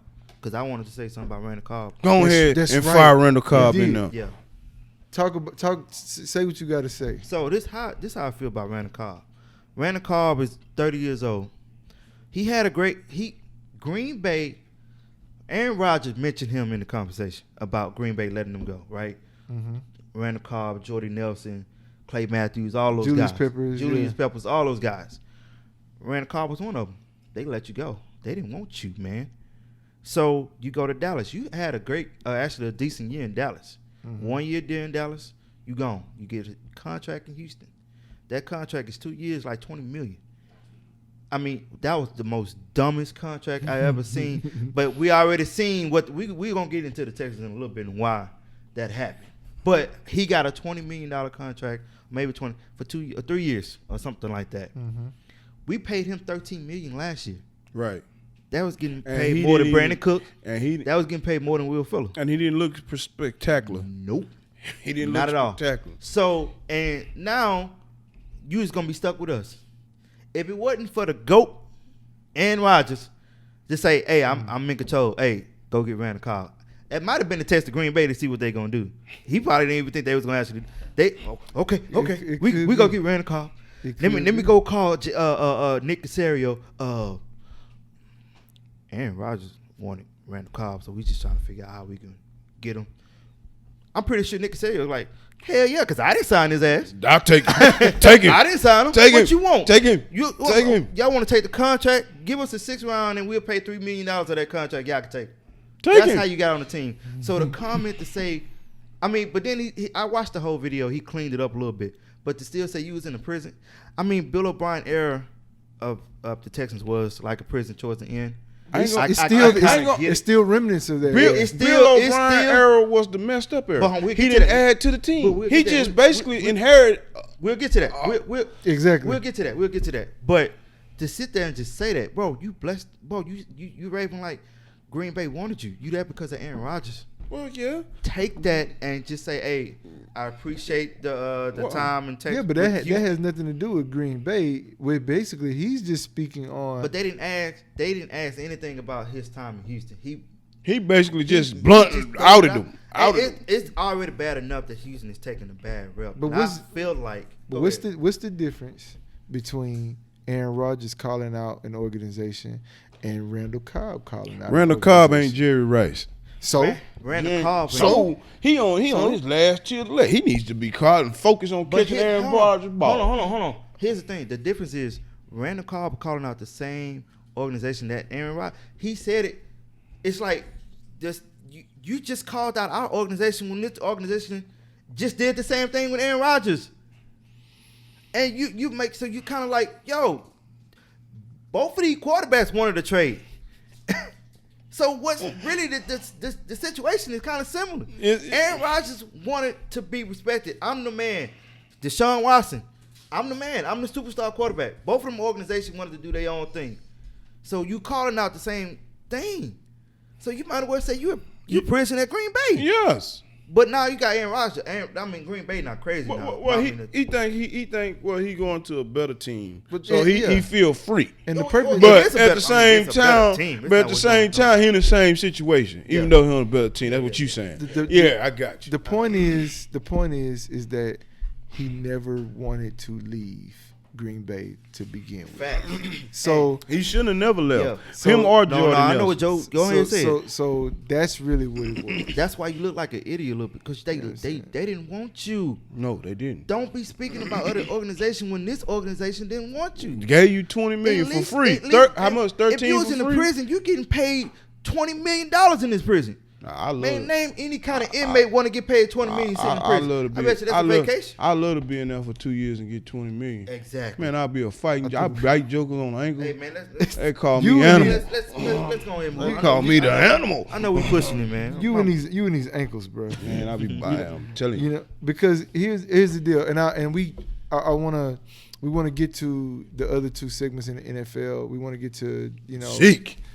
Well, first and foremost, we can kind of bypass one of those segments because here's the deal. Well, let's talk about Zeke. I like talking about Zeke. You know what? You know what I want to talk about? I always tell you, I give credit where credit due. One take. Hey, let's be quick because I don't like the Cowboys. Quick. I think all Cowboys fans ate blue when they was little. I hate Cowboys. No. I hate Jerry Jones. Oh, we have a great team this year. Yeah. I will say this. Jerry Jones do look like he kind of like realized he messed up with the Jimmy Johnson. It took him too long. It took him too long to even admit it. Because he's thinking about his immortality. Man, that's just washed in water. He wants to see the Cowboys win before he go. Who? Jerry. Man, forget Jerry. He could have had more championships than anybody if he would have just left good alone. Right. So we ain't worried about him. We're talking about Zeke. He can go hide in the well because I get tired of hearing the Tide Boys going to come out. We got to win this year. I think the teams look better than ever before. It's just a car salesman. He going to sell you a beat-up old junker. Yeah. That's what he doing. Tell him, quit taking plastic surgery. You're 80 years old, be 80. Hey, go out there and play with your grandpa and quit kissing on cheerleaders. That Jerry Jones impersonation was gold. That's all I'm saying right now. Hey, AJ, you on it today, dog. Here's the thing. I think all Cowboy fans ate glue when they was kids. So I don't necessarily care about Dallas Cowboys like glue. But hey, man, ain't your fiance a cowboy? Be careful, bro. Look, my fiance ate glue too. I love her to death. But look, that's just what it is. You know, that's just what it is. And she know I love you, baby. Anyway, we're gonna talk about Ezekiel Elliott right now coming into camp at 218, which is his lowest weight that he's been since he left OSU. So he looks like he's back. He looks like he's ready to go. Yeah. What do y'all think about him and Dak getting the contract? Yeah. So now that's off his shoulders right now. Yeah. So what do y'all think about the Cowboys? Let me go first because mine's quick and I'm listening to you. The only thing I really care about Zeke, because he's a great running back.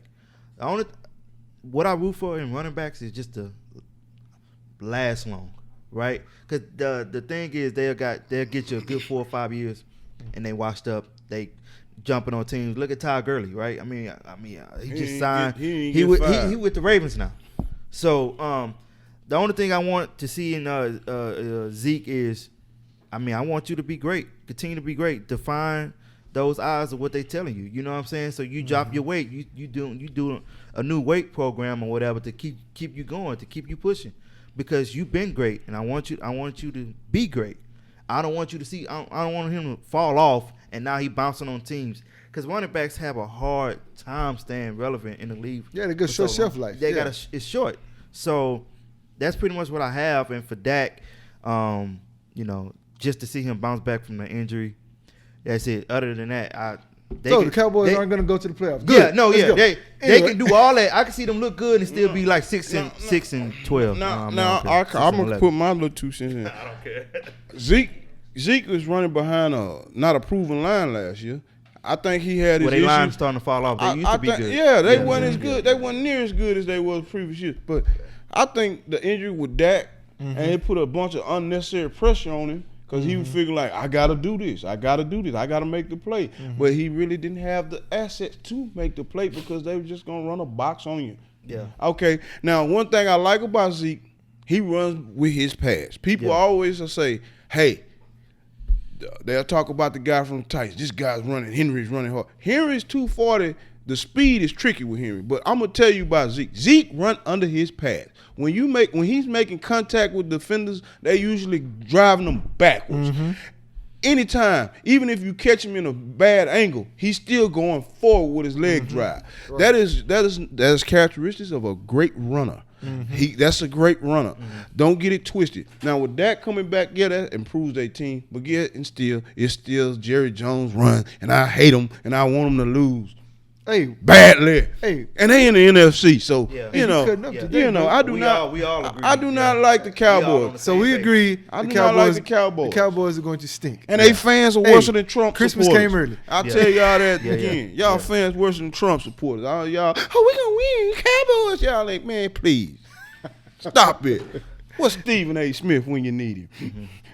Somebody said it on national TV. They undefeated in July. Right. But that's definitely true. But anyway, we don't care about them. We hope they go. If they go 0-16, I love it. Yeah. So here's what we're gonna do. We're gonna end the segment we're talking about very briefly. Deshaun Watson. Yeah. Because we are from Houston, we got to talk about 10 women that filed complaints against the Texas quarterback to HPD. 8 of those women are among 14 others who have filed civil suits. Yeah. What's this? 22. Yeah. 24. Yeah. So civil suit. It's 26. 26 civil suits, 10 criminal lawsuits. Criminal lawsuits. They went to the criminal lawsuits. Yeah. So my thing is, where do you think this is headed, and what do you think this says for Deshaun Watson's future? I think this is going to the money. I think this is about money, because my thing is, I hate this be the bad guy on this, but rape victims need to have they need to. Oh my God, this is a tough topic, man. Yeah, you got to be careful, man. But this is what I'm getting at. Yeah. If you've been raped, you need to be accounted for, and this guy needs to go to jail. Yeah. I don't want to hear nothing about no money. if you telling me he raped me and you want money, this is kind of distort with me because I got a daughter, I got nieces, and you tell me that a guy, I don't care who he is, DESHAUN Watson, I don't care. Mm-hmm. If you tell me he raped you, first my thing running in my mind, I want to put some lead on him. Mm-hmm. Second thing running in my mind, is he going to jail? Mm-hmm. Don't come talk to me about no money. Now these girls, some of them didn't even say that. But majority of them just said, "What you flash nude, you made inappropriate advances, you okay, and you waited, and then you tried to extort him. You said, pay me this or I'll go public. That is extortion. Yeah. That is against the law. Yeah. How is this working out? And then we had a hotshot lawyer come and say, I'm going to determine when I'm going to give this information to the police. That ain't how this system runs. Yeah. This system supposed to run. You supposed to go to the cops first. Yeah. This is what I have a problem with this case. It's too much if and that. Yeah. And I'm like, okay, did he rape you? Did he? Because if you telling me he flirt with you and you kicked it off, that's just you turned him down. The thing is, it's really not rape. But it looks to me as like it was tricking. No. But the claim, I don't think the claim is rape. It's no. It's not, I don't think it's not because he didn't force nothing. His will. This is my point. No, but it's still inappropriate. You saying behavior. he flashed you? Yeah, I agree with that. You supposed to show respect, but my thing is, you saying he flashed you? You supposed to handle that right off the bat. So, right off the bat, it's tricky because it's with women, and you know, we ain't got no standing ground there. So here, especially by law. Right. By law, we don't. So he need to move different. Yeah, so I'm glad you said it like that because that's when I'm going to come in. Yeah. The problem is you had 50 masseuses? No, again, think about it. Again, that's tricking. He's going on Facebook, whatever. He's just buying. Here's my thing. When you go on Instagram is known for Instagram models. That's tricking. But no, bro. What models on Instagram? Tyra Banks ain't on Instagram. Hip-hop artists, NBA players, all these guys are going to tricking. Exactly. I'm not look, they business. But what I'm saying is it don't help that you did the same thing to find masseuse. And you're a professional athlete. You're not hearing this from LeBron James. Patrick Mahomes, Tom Brady. He got people running with common sense. He got Boom. Exactly.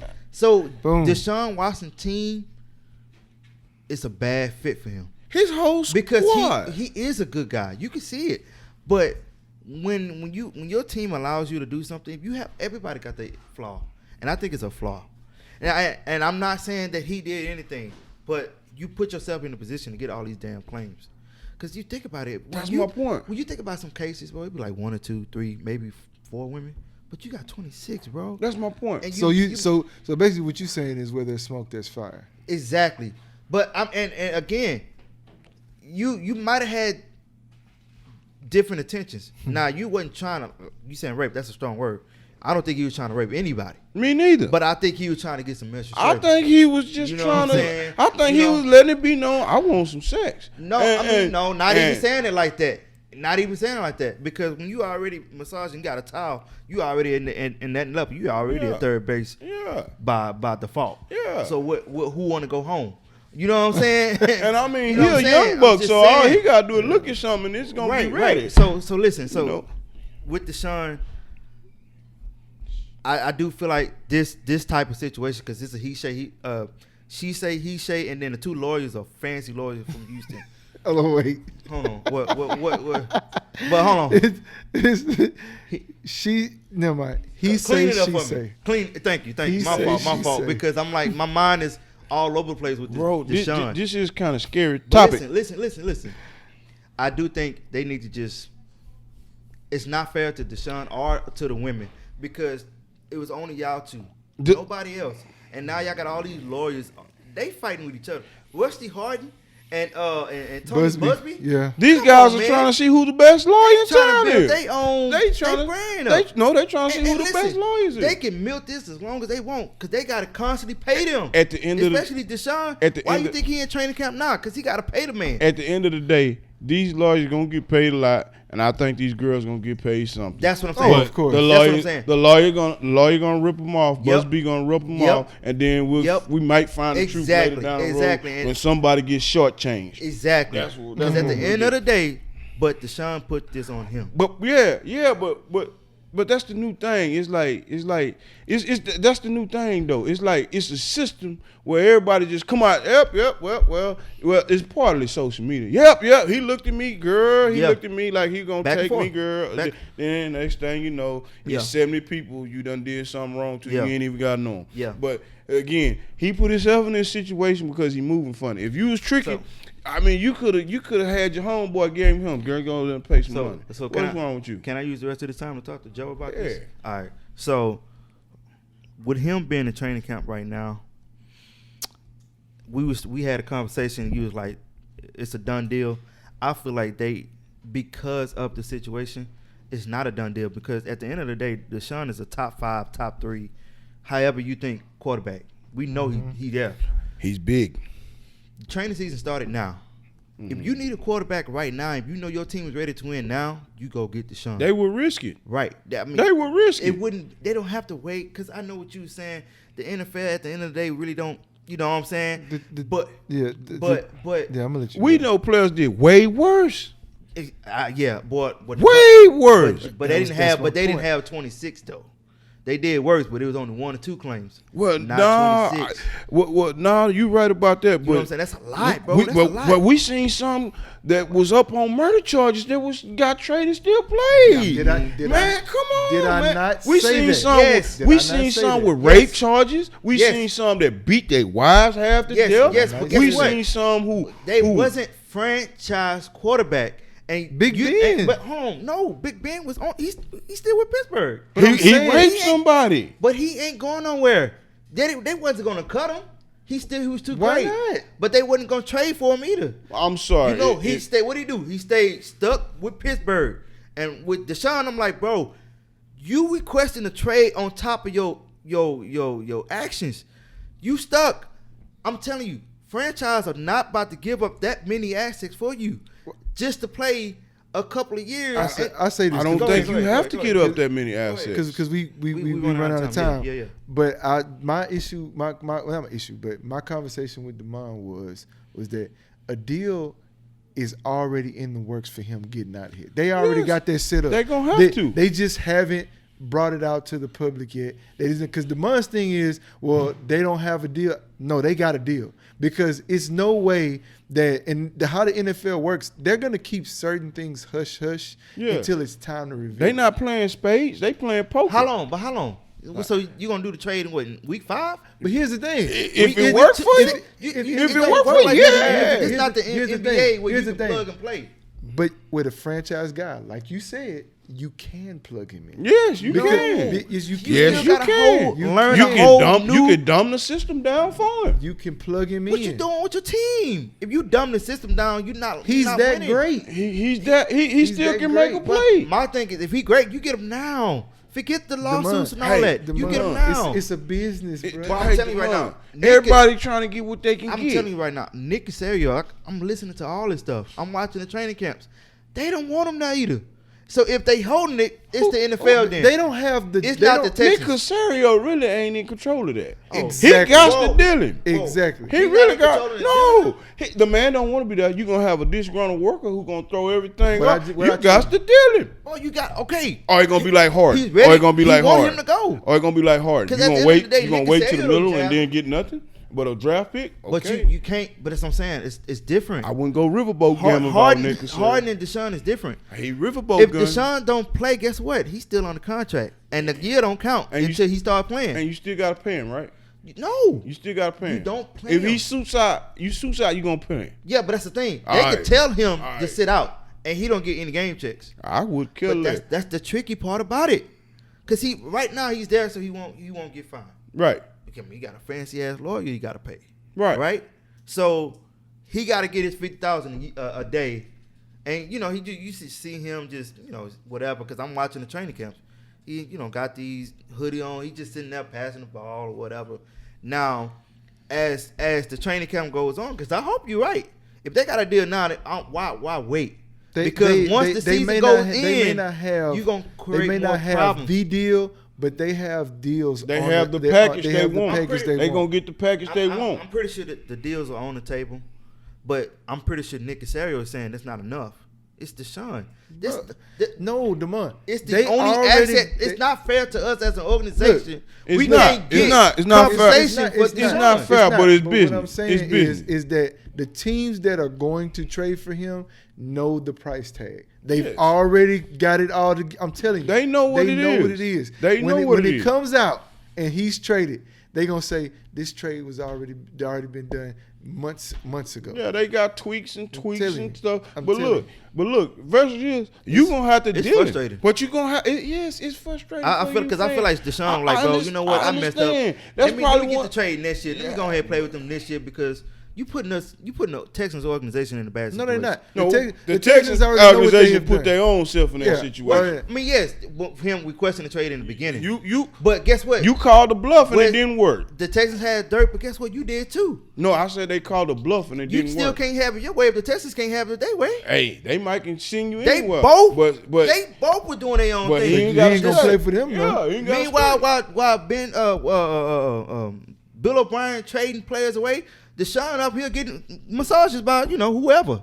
So they both had their own dirt. That's irrelevant. No, it's not. We talk about the trade. No, we talk about his worth. I'm saying and what they can get. I'm saying you can't. So look, we got to wrap go. up. Yeah, we got to wrap up because right now we got to cash. It's too long. Oh, dang. Okay, yeah, let's go. Hold on, wait. So we kind of briefly talked about this, but we just now. The thing about the cash to pick this week is we didn't actually know what it was until this very moment. Yeah, so, being remembered forever as a quitter is going to damage your mental health far worse than the pressure of competition. Do you agree or disagree, and why? Please try to make it quick. Yeah, because if you walking around as a quitter, everybody looking at you. Utterly disgust, and you feel it. You trust me, you feel it. So I know, being a quitter, yeah, that's not a good look, especially in this day and age. Okay. So, depending on your personality, if you allow people to call you a quitter when you know you're not, you good. Because at the end of the day, you don't care what people say. Look at Aaron Rodgers. I mean, you're going to live your life how you want to live. You know what you did. You know what I'm saying? You go. You know what I'm saying? But if you allow those people and those stuff to get in your head, quitter. Oh, yeah. At some point, you're going to lose yourself. And then from there, it's up to you to find a way to find yourself again because it's just going to mess up your mental. Right. I mean, my deal is to answer the question flat out. Of course. I mean, if you're remembered as a quitter, it's going to, eat away at you more than you actually taking the time away from competition due to the pressures that you have. Yeah. The issue with that is that, and going back to the Simone Biles situation, people are misconstruing her taking a step away from the pressure of competition and her being a quitter. Yeah. Right? So when you have a situation where you know why you decided to take a step away. Yeah. That's different. But people are then taking that and saying, well, no, that's being a quitter. This is what it is. And they taking a stab at it. So at this point in time,